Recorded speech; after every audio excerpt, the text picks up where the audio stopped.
Assalamualaikum warahmatullahi wabarakatuh. Kenalkan, nama saya Alfian Gumilang Wicaksono dengan NIM 42120111011, dan video ini saya buat sebagai bentuk ikut serta saya dalam ujian akhir semester Politeknik Negeri Batam, mata kuliah Elektronika Dasar.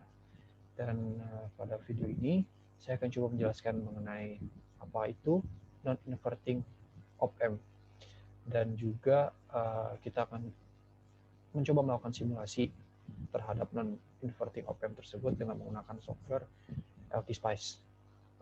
Di sini kita udah bisa dilihat, kita udah buka software LTSpice, tampilan awalnya seperti ini. Dan dari video kali ini kita akan coba membuat rangkaian sebagai berikut. Kita punya rangkaian seperti ini, di mana kita menggunakan op-amp tipe OP07 dengan input 2 volt dengan nilai resistance sebagai berikut. Nah, selanjutnya akan kita coba simulasikan rangkaian yang kita punya ini dengan LTSpice. Kalau begitu, yang pertama akan kita coba buat dulu rangkaian tersebut di LTSpice. Pertama-tama yang kita lakukan adalah ini, kita membuat new schematic, tekan. Nah, maka selanjutnya tampilannya akan terlihat sebagai berikut. Dan di atas ini kita punya toolbar di mana kita bisa mengakses komponen-komponen yang kita perlukan, itu semuanya di sini. Oke, yang pertama kita akan coba memasukkan komponen-komponen terlebih dahulu. Pertama kita coba cari komponen op-amp-nya, OP07. Kita bisa mendapatkan komponen tersebut di menu ini, komponen. Terus kita cari aja di kolom yang ada OP07. Nah, kita dapat Precision Operational Amplifier. Nah, ini kita oke aja. Terus kita letakkan sedikit. Selanjutnya kita akan coba menambahkan 2 buah resistor. Untuk resistor yang ini, menunya resistor. Nah, kalau memang pada saat seperti ini diperlukan rotasi, bisa tekan pada keyboard Ctrl R, akan rotasi. Ctrl R. Terus kita butuh 2 resistor. Kita udah punya 2 resistor. Sekarang kita memerlukan 3 sumber tegangan. Kalau gitu, sumber tegangan itu bisa kita dapat di ini komponen. Terus voltage, kita dapat komponen voltage, kita oke aja. Jadi kita butuh 3 kan. Selain itu kita perlu komponen ground. Kita butuh 1, 2, 3, 4 komponen ground. Komponen ground itu gini, atau di keyboard kita bisa tekan tombol G. Kalau di toolbar itu yang ini. Ini kita taruh aja terlebih dahulu. Terus sekarang kita akan coba wiring.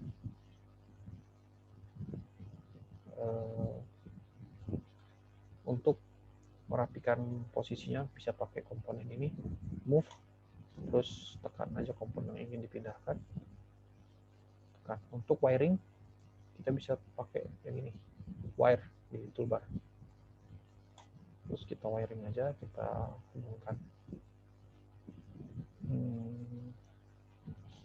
Ini terhubung ke ground, berarti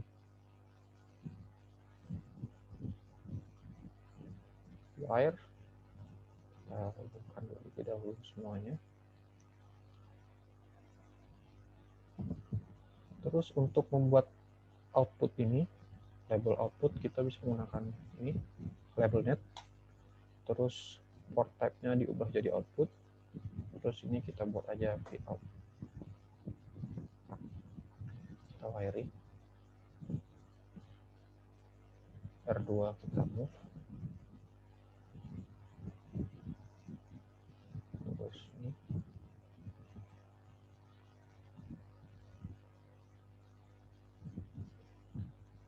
Selanjutnya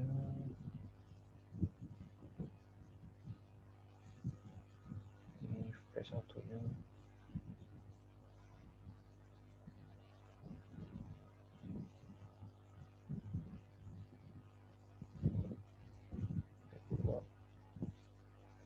Tidaknya di bawah. Ini V1-nya di sini.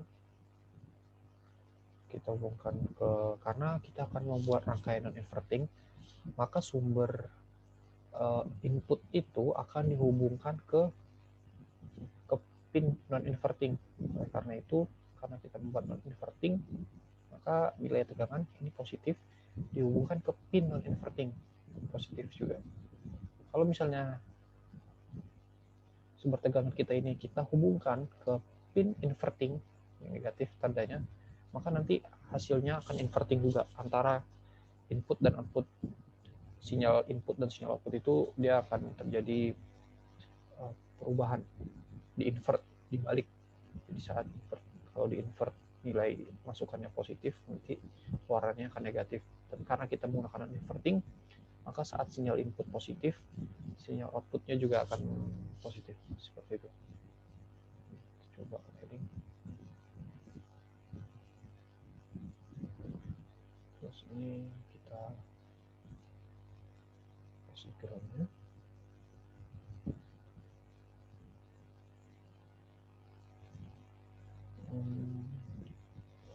Lalu ini di sini ada pin positif, kita kasih sumber tegangan. Kita hubungkan ke sumber yang positif. Ini di ground kan,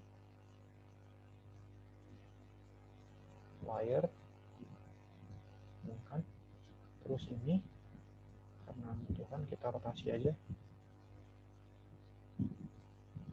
negatif, hubungkan ke negatif. Terus ini di ground kan juga. Oke, mungkin rangkaiannya seperti ini. Ya, selanjutnya kita tinggal ngasih nilai aja pada masing-masing komponennya. Ini kita ubah jadi VCC dengan nilai maksimum 15 volt. Ini kita ubah jadi VII, nilainya 15 volt juga. Terus kita punya RF dan RIN dengan nilai resistansi yang sama, yaitu 5,1K. 5,1K. Ini bisa dilakukan dengan klik kanan komponen resistannya. Pada nilai resistan ini kita kasih aja isinya. Nah, di kolom resistan ini yang akan menjadi nilai resistansi dari resistor tersebut. Ini kita ubah jadi RF, ubah jadi R input. Selanjutnya kita akan ngasih nilai tegangan di sumber untuk sumber input dari op-amp. Karena di sini kita menggunakan sine wave, maka kita dapat mengubahnya dengan klik kanan di komponen voltage source V1, terus advance, terus ini kita pilih sine. Nah, ini DC offsetnya kita pilih 0, 2, frekuensinya tadi 1K. Oke, kita pilih. Maka sumber tegangan ini kita udah merupakan sumber tegangan sinus dengan frekuensi 1 kHz. Ini udah sama semua. Selanjutnya kita tinggal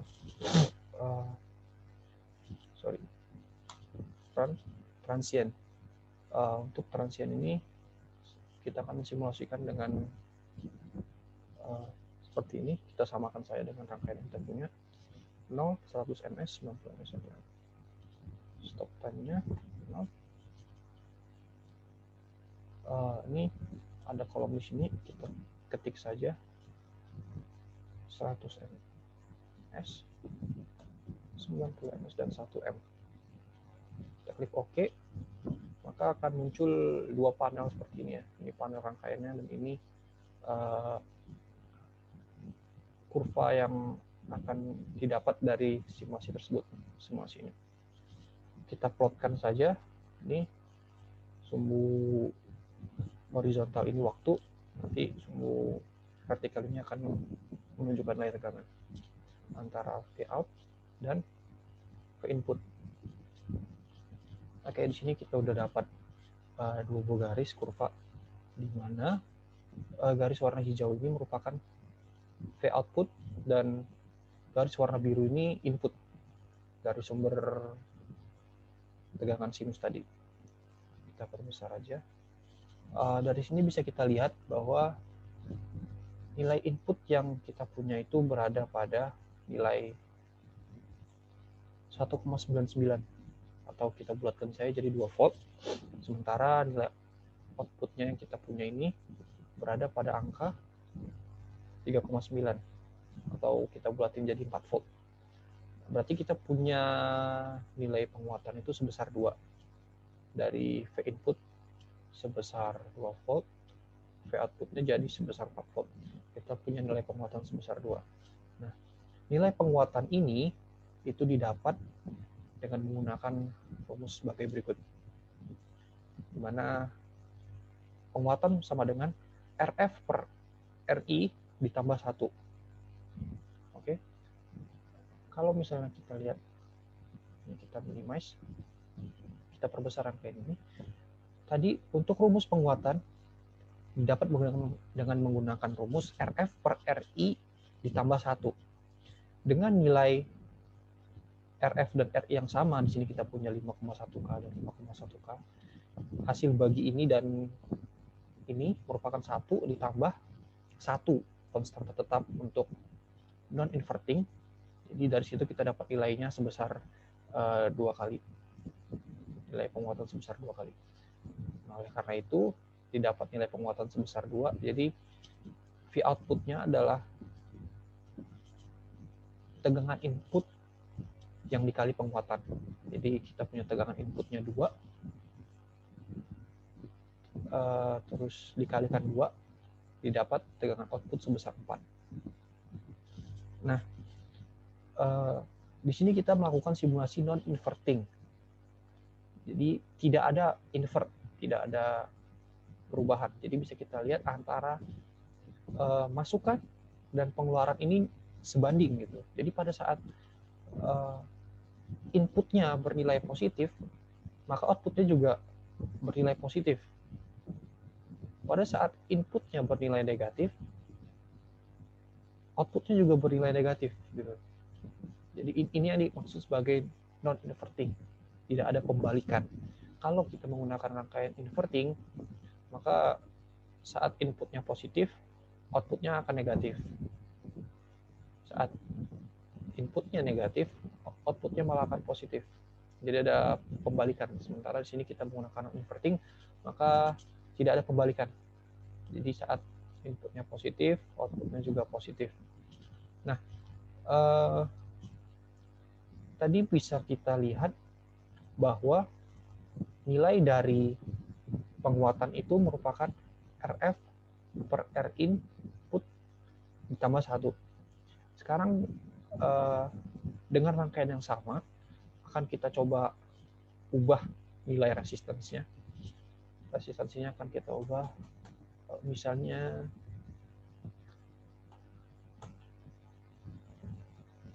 untuk memudahkan kita buat saja nilainya seperti ini, di mana RF-nya itu 9 kilo ohm dan R inputnya itu 1 kilo ohm. Dengan menggunakan rumus ini, apabila kita memasukkan nilai resistansi yang baru ke dalam rumus ini, maka akan didapat RF per R input ditambah 1. 9 kilo ohm per 1 kilo ohm ditambah 1. 9 per 1 sama dengan 9 ditambah 1, 10. Berarti kita akan mendapatkan nilai penguatan sebesar 10. Dengan nilai tegangan masukan sebesar 2 volt, maka kita akan mendapatkan tegangan output sebesar 20. Dan kita punya faktor penguatan 10 dikalikan tegangan input 2, berarti kita dapat 20 volt. Nah, tapi dari hasil simulasi yang kita dapatkan, kita tidak mendapatkan tegangan output sebesar 20 volt, melainkan kita hanya mendapatkan tegangan output sebesar sekitar 14 volt. Kenapa ini bisa terjadi? Karena pada penggunaan komponen op-amp ini ada yang namanya V saturasi. Jadi, nilai tegangan maksimum yang akan dikeluarkan oleh op-amp itu akan bernilai sebesar tegangan saturasi dari komponen op-amp tersebut. Jadi, apabila tegangan yang seharusnya didapat itu lebih besar dari tegangan saturasi, contohnya pada kasus kita ini nilainya itu sebesar 20 volt, tapi op-amp nggak akan mengeluarkan sampai 20 volt, melainkan hanya sebesar V saturasinya aja, yakni sekitar 14 volt. Gitu. Itu jadi tegangan maksimum dan tegangan minimumnya itu hanya akan sebesar positif V saturasi ataupun negatif V saturasinya. Karena kita menggunakan komponen op-amp OP07 dengan V saturasi sebesar 14 volt. Jadi output maksimum yang dapat dikeluarkan oleh komponen op-amp ini OP07 hanya sebesar 14 volt. Dengan nilai inputnya 2 volt. Sekarang misalnya dengan rangkaian yang sama, nilai inputnya kita ubah misalnya jadi 1 volt. Penguatannya 10, 1 volt, apakah kita akan mendapatkan 10? Ya, dengan rumus yang tadi, rumus yang sama, di mana kita punya input 1 volt dikali dengan penguatan akan didapatkan nilai tegangan output. Nah, sini kita lihat tegangan outputnya sekitar 10 volt, 9,96 dibuatkan jadi 10. Jadi mungkin itu saja yang bisa saya sampaikan. Jadi pada simulasi kali ini kita dapatkan bahwa untuk mencari nilai penguatan pada komponen op-amp itu bisa kita lakukan dengan menggunakan rumus RF dibagi R input ditambah 1. Rumus ini RF per RI atau R input tambah 1. Rumus ini hanya berlaku untuk non-inverting amplifier, non-inverting op-amp. Jadi kalau rumus ini tidak bisa digunakan untuk inverting karena hasilnya akan berbeda. Nah, untuk Vmax itu kurang lebih V saturation per ACL. Oke, mungkin itu saja yang bisa saya sampaikan. Lebih dan kurangnya mohon maaf. Wassalamualaikum warahmatullahi wabarakatuh.